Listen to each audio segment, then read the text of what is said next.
صدیق عمر میرے رہنما، اصحاب سارے پھول ہیں۔ میرے محترم بزرگوں اور دوستوں، یہ مہینہ سفر کا مہینہ چل رہا ہے، ماہ سفر ہے۔ بعض لوگ سفر کے مہینے کو منحوس سمجھتے ہیں، اور یہ سلسلہ کہاں سے شروع ہوا ہے؟ مشرکین مکہ سے۔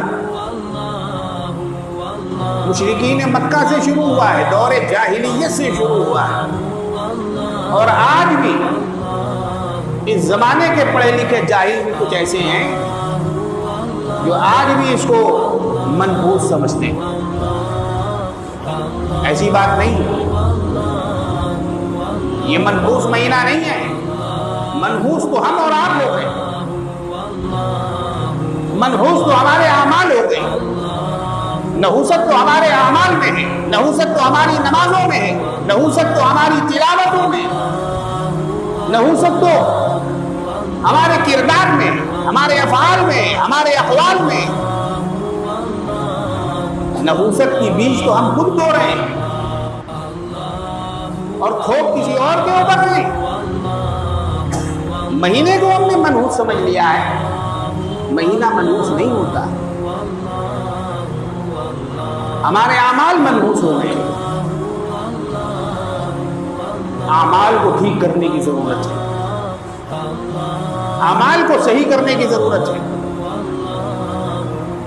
اگر ہمارے اعمال صحیح ہو گئے تو سب کچھ صحیح ہو گیا، اور اعمال اگر خراب ہیں، اعمال اگر برے ہیں، تو پھر ہماری ساری عبادت رائے گاں ہو جائے گی، سب ختم ہو جائے گا، سب فنا ہو جائے گا، تباہ ہو جائے گا۔ اس لیے اعمال کی فکر کرنی چاہیے مرتے دم تک۔ مرتے دم تک انسان کو اس بات کی فکر دامن گیر رہنی چاہیے کہ کہیں ایمان ہمارے دل سے نہ نکل جائے، ایمان ہمارے دل سے نہ نکل جائے، اللہ کی محبت ہمارے دل سے نہ نکل جائے، رسول کی عظمت ہمارے دل سے نہ نکل جائے۔ اس بات کی فکر ہمیشہ ہونی چاہیے۔ تو یہ مہینہ سفر کا مہینہ ہے۔ بعض لوگ کہتے ہیں کہ سفر تو صفر ہے، سفر کا مہینہ بالکل صفر کا مہینہ ہے، اس میں کچھ ہوتا آتا نہیں ہے۔ ہماری ماں بہنیں کہتی ہیں کہ خالی کا مہینہ، خالی ایک دم خالی ہے، کچھ نہیں ہے اس میں۔ کہاں سے آیا خالی کا مہینہ؟ کس نے بتایا آپ کو کہ خالی کا مہینہ ہے؟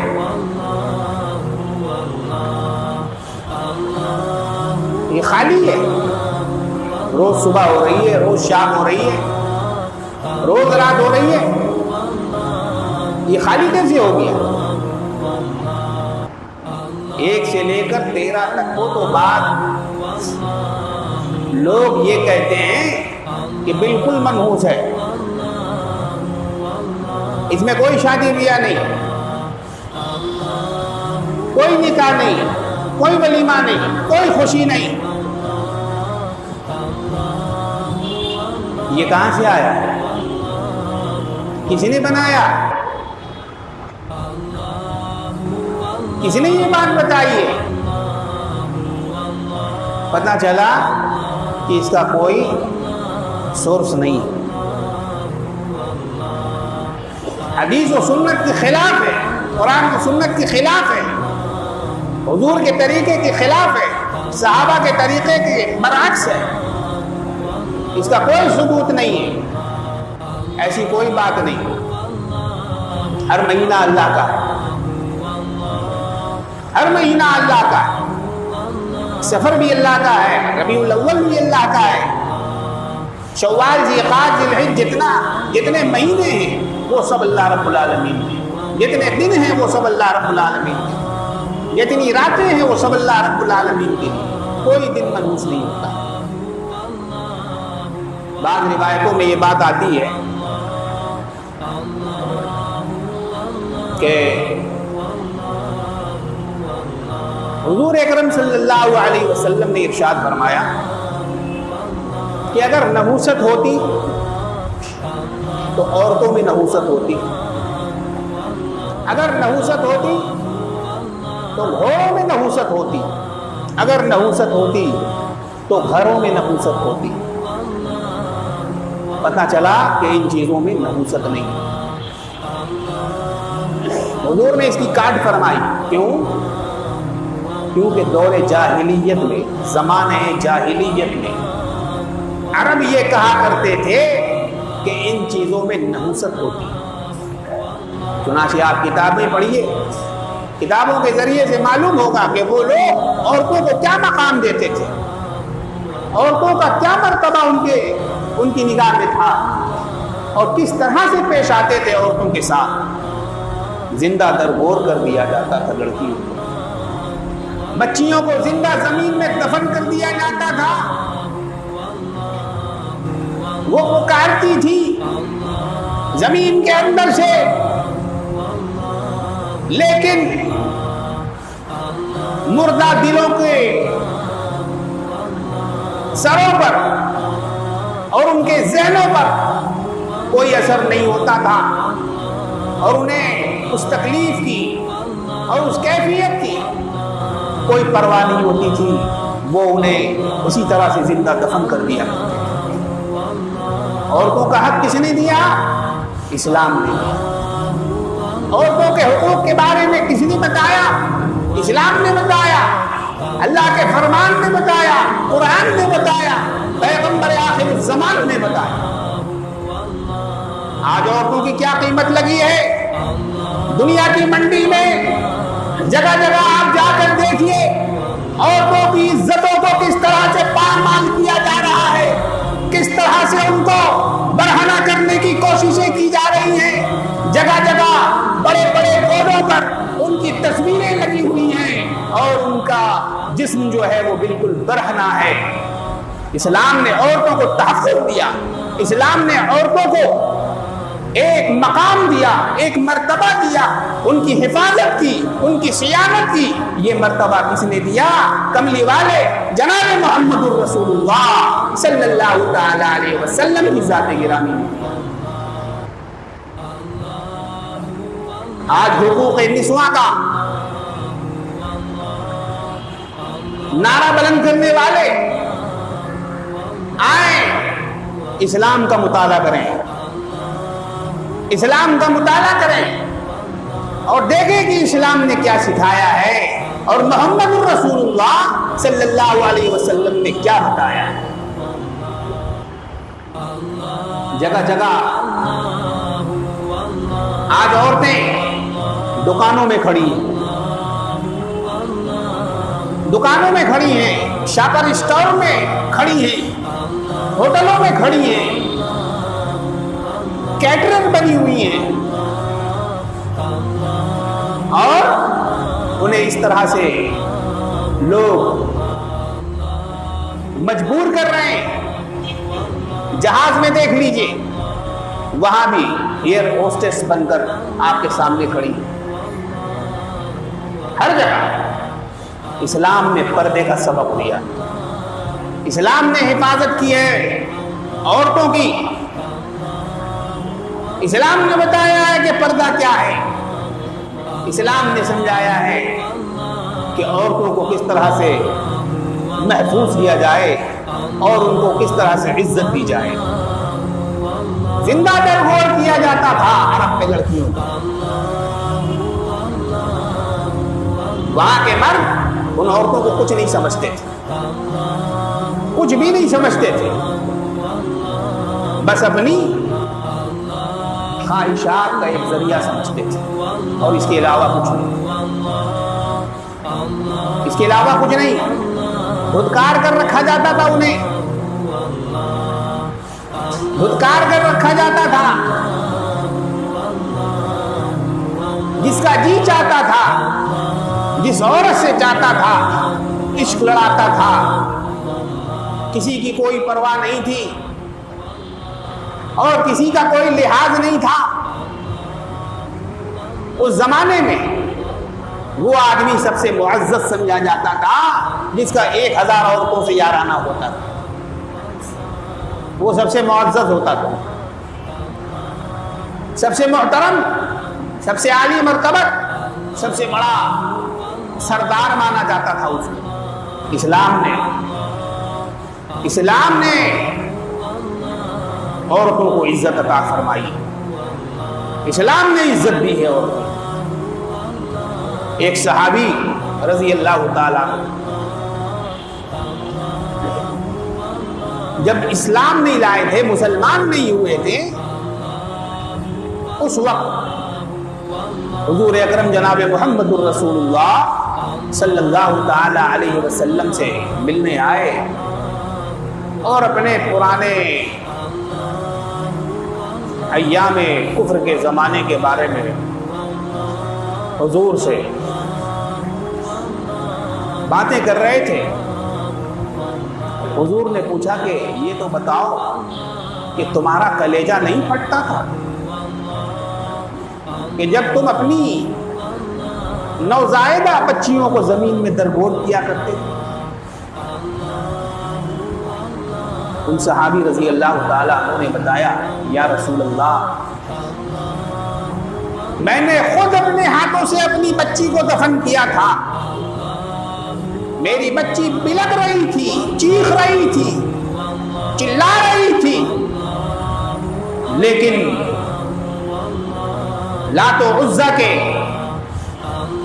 میں ماننے والا، اس کا چاہنے والا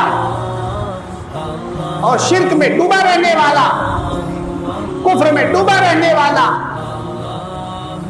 میرے دل میں اس کے لیے کوئی ہمدردی اور کوئی محبت نہیں جاگ سکی۔ میرا دل گویا کہ پتھر کا سل ہو گیا تھا،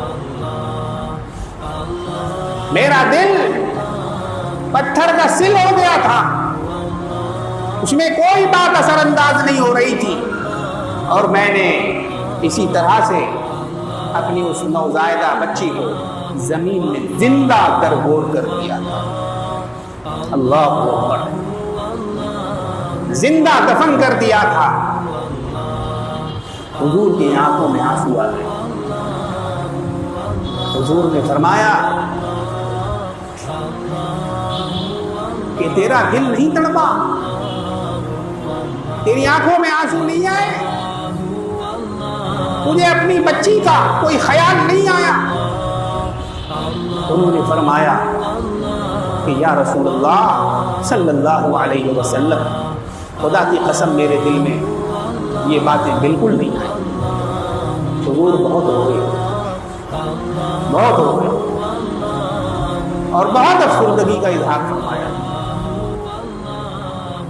تو یہ اس زمانے کی بات ہے کہ جب لوگ اپنی بچیوں کو، لڑکیوں کو زندہ دفن کر دیا کرتے تھے، عورتوں کے ساتھ بدسلوکیاں ہوتی تھی، ان کے ساتھ بے رحمانہ معاملہ کیا جاتا تھا، بے دردی اور بے کسی کے ساتھ ان کے ساتھ معاملات روا رکھے جاتے تھے، مگر اسلام نے عورتوں کو عزت بخشی، اسلام نے انہیں طریقہ دیا، انہیں ایک راستہ بتایا زندگی جینے کا۔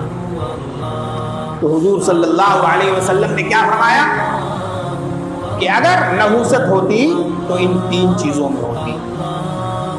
کون کون سی چیز؟ عورتوں میں ہوتی، یا گھوڑوں میں ہوتی، یا گھروں میں ہوتی۔ اما عائشہ صدیقہ رضی اللہ تعالیٰ عنہ نے فرمایا،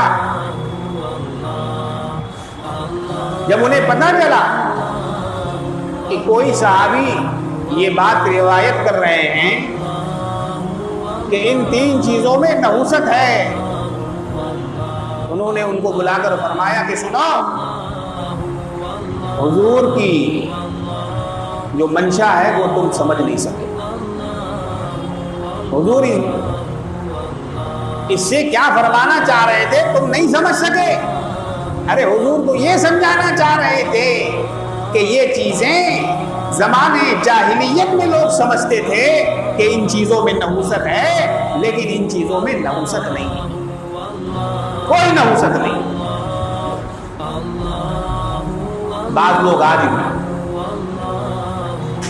بلی گزر گئی، یاترا خراب ہو گئی، پیچھے ہٹے گا وہ، اس کے بعد آگے بڑھے گا۔ بلی کے اوپر ایمان ہے، کتے کے اوپر ایمان ہے، چھچھندر کے اوپر ایمان ہے کہ وہ سامنے آ جائے گا تو ہمارا یاترا خراب ہو جائے گا۔ اس کو تو مسلمان نہیں کہتے، اس کو تو مسلمان نہیں کہتے۔ مسلمان تو وہ ہوتا ہے کہ جس کے سامنے سمندر بھی حائل ہو جائے تو وہ اس کو پار کر جائے، وہ اس کو پار کر جائے، ایمان کی طاقت کی وجہ سے، قرآن کی طاقت کی وجہ سے، سنت کی طاقت کی وجہ سے، دین کی طاقت کی وجہ سے وہ اس کو عبور کر جائے، نہ کہ پیچھے ہٹے۔ طارق بن زیاد نے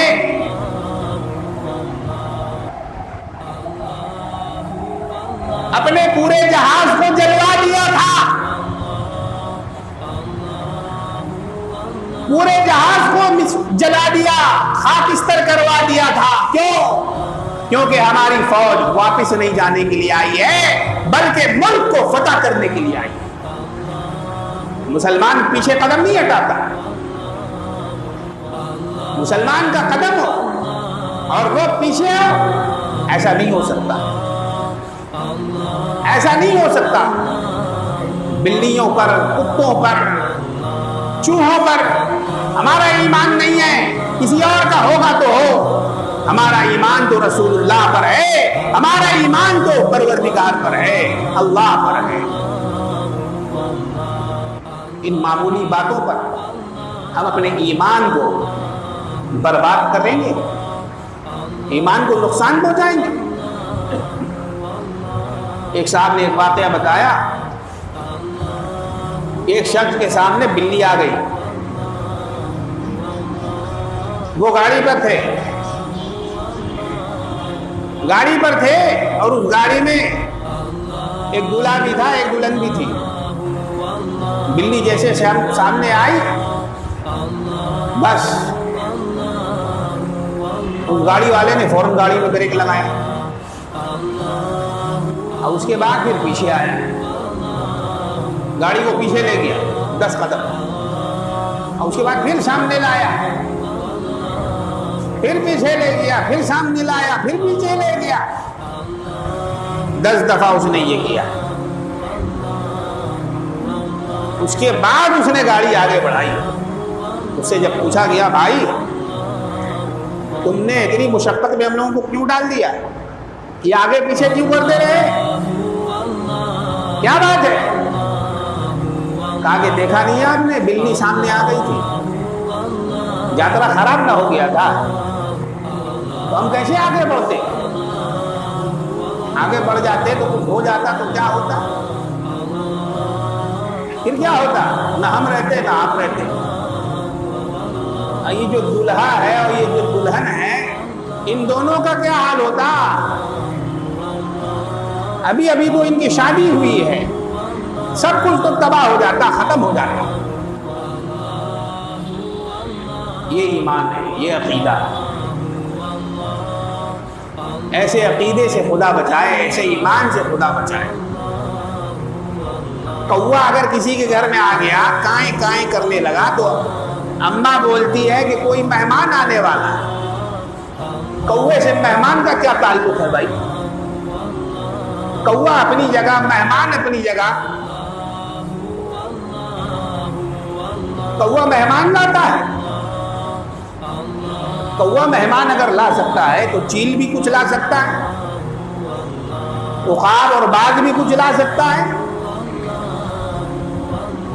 ایسی بات نہیں ہے، یہ چیزیں غیر اسلامی، غیر اسلامی، ان کا کوئی ثبوت نہیں ہے کسی طرح سے۔ اکبر کے زمانے میں ایک دفعہ کوے پر بات چلی، کسی نے پوچھا کہ یہ بتائیے